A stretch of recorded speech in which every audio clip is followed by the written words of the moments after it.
Morning, everyone. Let's start with our second class. Please assist me to accept those that will be joining the class so that I don't move between the screens.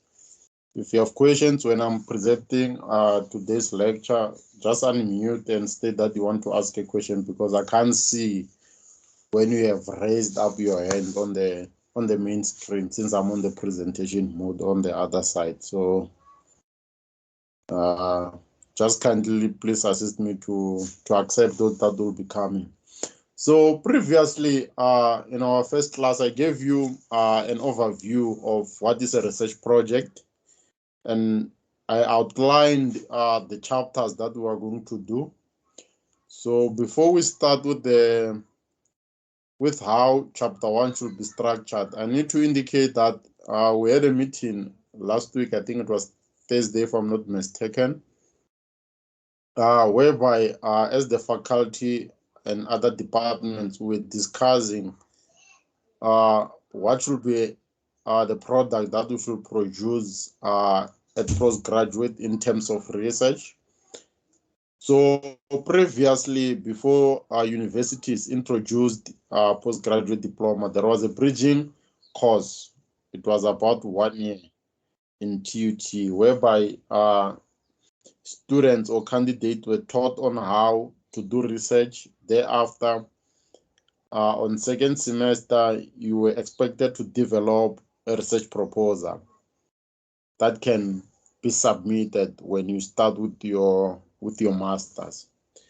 So now the question was, since we wanted to develop a candidate that can be able to complete masters earlier, is it wiser to assist the candidate develop a proposal up to a level that can be accepted at masters, or we should just teach how they should write a proposal?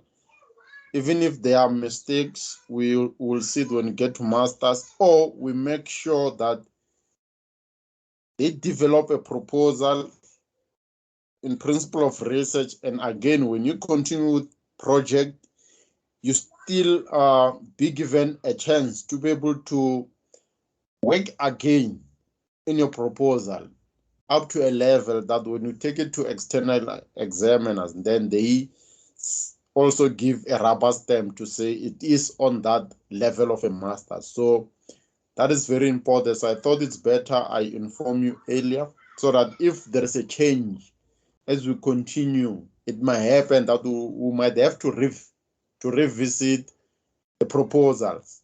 And then those proposals, they will have to go out again to an external moderator to give a rubber stamp to state these masters can be submitted at the master's level, because at the moment it was assessed only on a postgraduate diploma level. That's why some of the mistakes we did not penalize you for that. However, there might be a change.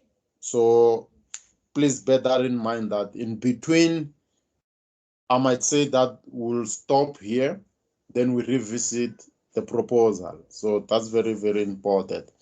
So without wasting much of your time, we're going to look at the components of chapter 1. Most of them, you already know them. You just need to make sure that you go and refine them so that they are in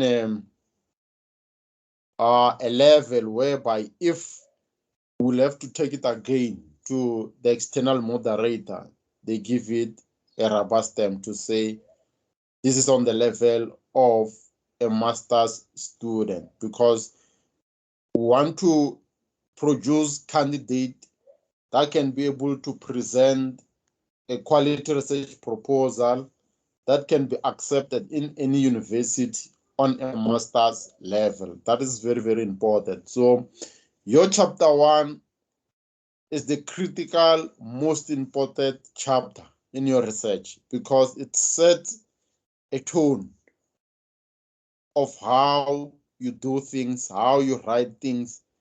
Are there a logical flow of your ideas? So that's very, very important to bear that in mind.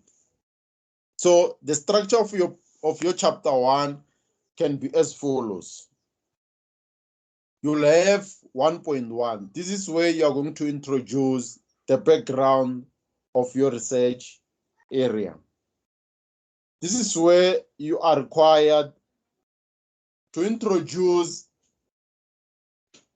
different opinions of that will come from the existing literature.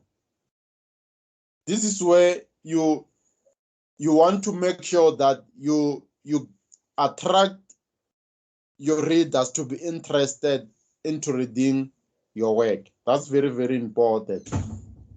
So your background section should introduce the overall field of your study, whereby you'll be introducing what others have done in that field.